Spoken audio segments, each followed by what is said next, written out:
పట్టణ నియోజకవర్గ ప్రజలందరికీ నమస్కారం.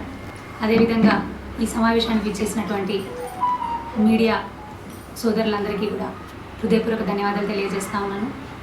జగిత్యాల నియోజకవర్గంలో కొందరి నాయకులు కాదు, సీనియర్ నాయకుల తీరు చూస్తుంటే హాస్యాస్పదంగా అనిపిస్తుంది.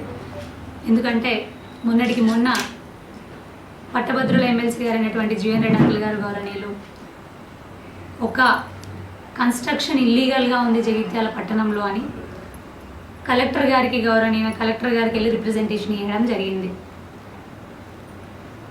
మరి ఇంత పెద్ద జనాభా ఉన్నటువంటి ఇన్ని వేల ఇల్లులు ఉన్నటువంటి జగిత్యాల పట్టణంలో ఆయనకు ఆ ఒక్క దగ్గరే ఇల్లీగల్గా కనిపించిందేమో.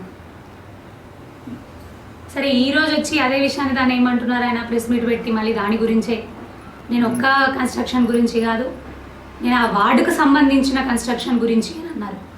4వ వార్డులో మీరు సరే ఒక ఇల్లు గురించి కాదు, ఒక వ్యక్తిని టార్గెట్ చేసి కాదు, కంప్లీట్ వార్డు గురించి మీరు నిజంగా కంప్లైంట్ ఇచ్చినటువంటి అయితే మరి మున్సిపల్ ఆఫీస్ నుంచి నోటీస్ సంబంధిత ఒక వ్యక్తికి మాత్రమే ఎందుకు పోతుంది?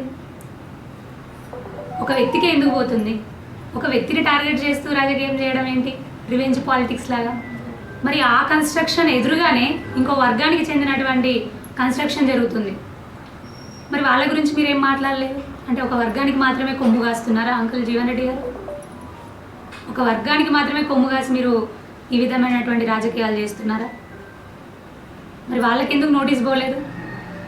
మీరు 4వ వార్డులో జరుగుతున్నటువంటి అన్ని అక్రమ కట్టడాల గురించి కంప్లైంట్ ఇచ్చినటువంటి అయితే మున్సిపల్ ఆఫీస్ నుంచి ఆ సంబంధిత ఆ వార్డులో జరిగిన అక్రమ కట్టడాలు అన్నింటికీ నోటీసులు పోవాలి. మరి కేవలం ఒక వ్యక్తికి మాత్రమే నోటీసులు పోవడం ఏంటి?